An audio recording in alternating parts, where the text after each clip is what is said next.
Hi guys, welcome to your channel Barnwal Tutorials. Here I am Vikas Kumar Barnwal. You are watching the most important class, which is the UGC NET Commerce Paper 2.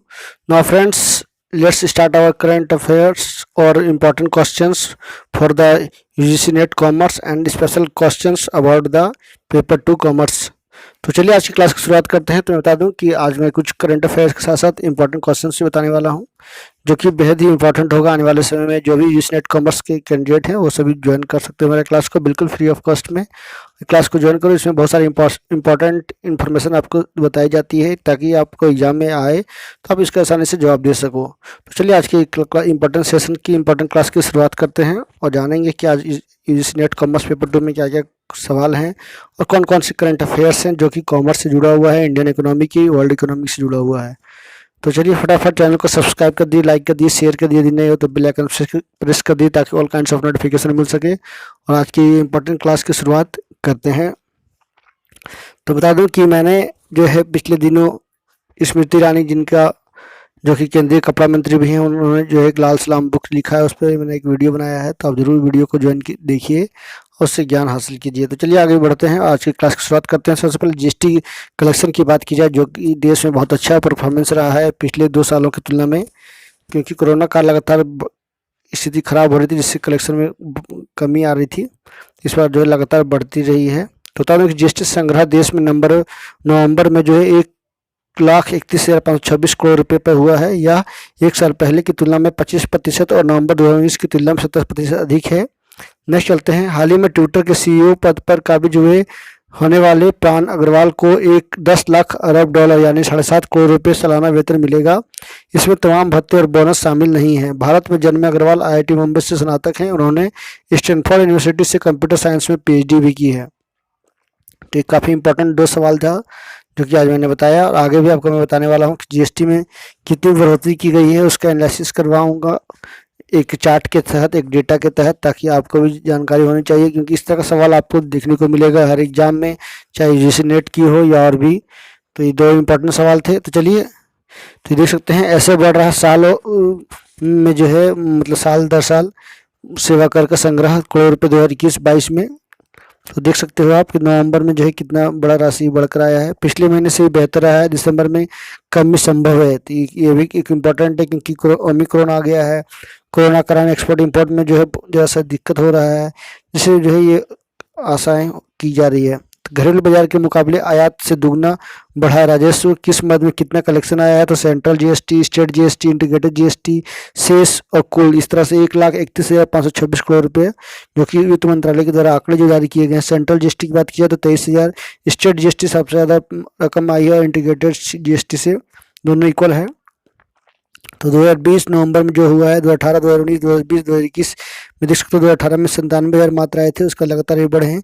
8 माह में ही collection का 80% target पूरा हो गया है।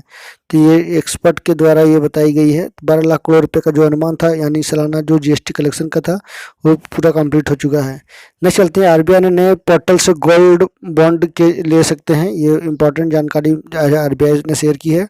उसके द्वारा बताया जा रहा है कि सॉवरेन गोल्ड बॉन्ड की खरीदारी भारतीय रिजर्व बैंक ने जो है हाल ही में शुरू हुए नए पोर्टल से भी की जा सकती है। आरबीआई के मुताबिक सॉवरेन गोल्ड बॉन्ड योजना 2021-2022 के लिए श्रृंखला 8 की बिक्री पेशकश अभी बरकरार है, और इसे नए पोर्टल RBI-Retail-Direct.org.in से अब जो है खरीदा जा सकता है। अभी तक गोल्ड बॉन्ड को तमाम कमर्शियल बैंकों, stock holding corporation of India limited, घरों और मान्य शेयर बाजारों के जरिए ही बेचा जाता था, लेकिन खरीदारों के लिए आरबीआई ने पोर्टल भी एक नया विकल्प बन गया है। निवेश से पहले खुदरा निवेशकों को आरबीआई के पास रिटेल डायरेक्ट गिल्ट अकाउंट खुलवाना होगा। इस खाते को ग्राहक अपने बचत खाते से भी जोड़ सकता है। उसके बाद ग्राहक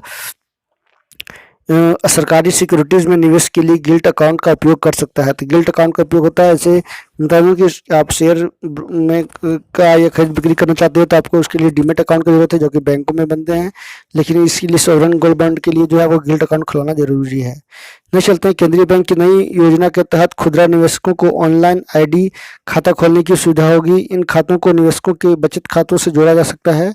एयरटेल डायरेक्ट गिल्ड खाते का इस्तेमाल सरकारी प्रतिभूतियों के जारी होने की प्रक्रिया का हिस्सा बनने और द्वितीय बाजार गतिविधियों में शिरकत करने में किया जा सकता है। सॉवरेन गोल्ड बॉन्ड ने 3 दिसंबर तक निवेश का मौका है।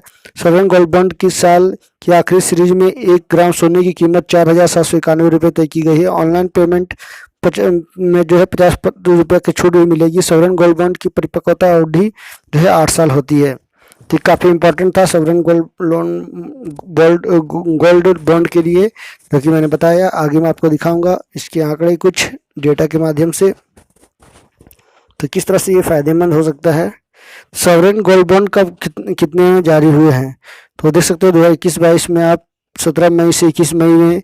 इस तरह से देखा जाए तो कुल मिला के अभी तक दिसंबर तक की बात की जाए तो लगभग 8 बार जो है सॉवरेन गोल्ड बॉन्ड लागू किए गए हैं।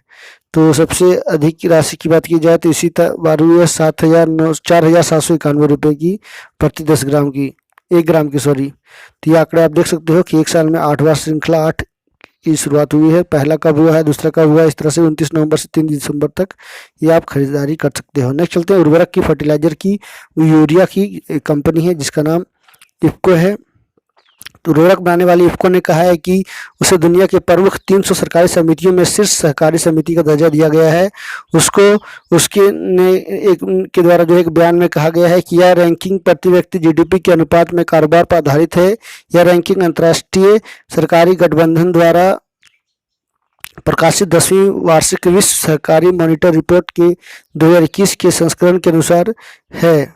तो ये देख सकते हो इफ्को से जुड़ी हुई जानकारी मैं आपको देने वाला हूँ। इफ्को की हेडक्वार्टर की बात की जाए तो नई दिल्ली में है। यूएस अवस्थी यानी उदय शंकर अवस्थी इसके वर्तमान में एमडी और सीईओ हैं। चेयरमैन की बात की जाए तो दिलीप संघानी जो है उनके चेयरमैन है। तो आप याद कर सकते हो, आप इसका इंपॉर्टेंट सवाल इससे निकल सकता है। और बता दूं कि जब इसकी स्थापना हुई तो उस समय 1967 में और उस समय 52 के आसपास मेंबर्स थे, और अब जो है करीब करीब 35,000 मेंबर जुड़ चुके हैं। अब 50 मिलियन इंडियन फार्मर्स भी जुड़े हुए हैं। तो Indian fertilisers cooperative limited private ये कंपनी है भारत सरकार की। तो भारतीय अमेरिकी गीता गोपीनाथ अंतर्राष्ट्रीय मुद्रा कोष के प्रथम उप प्रबंधक निदेशक होंगी। वह जियोफ्रे ओकामोटो की जगह लेंगे। वह अभी तक अंतर्राष्ट्रीय मुद्रा कोष में बतौर मुख्य अर्थशास्त्री के रूप में कार्य कर रही थी। बहुत बड़ा इनको पोस्ट मिला है। इन्होंने क्या कहा मैं बता दूं कि गोपीनाथ ने कहा कि मैं इस अवसर के लिए क्रिस्टीना और बोर्ड के आभारी हूँ और उसके लिए इसलिए सभी के साथ मिलकर सहयोग करने के लिए तत्पर हूँ। आईएमएफ की प्रबंध निदेशक क्रिस्टीना जॉर्जिया ने कहा कि जेफरी और गीता दोनों अच्छे सहयोगी हैं। मैं जेफरी को जाते हुए देखकर दुखी हूँ, लेकिन मुझे खुशी है गीता ने हमारे एफडीएमडी के रूप में रहने और नई जिम्मेदारी स्वीकार करने का फैसला किया है।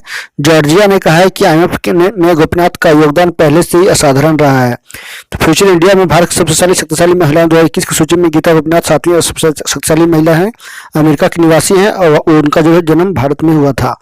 तो ये काफ़ी इंपॉर्टेंट सवाल था आज का, और काफ़ी बहुत कुछ जानकारी मैंने इस वीडियो के माध्यम से देने की कोशिश की। आई होप आज की क्लास से आपको 100% सेटिस्फेक्शन मिली होगी, बहुत सारी जानकारी मिली होगी।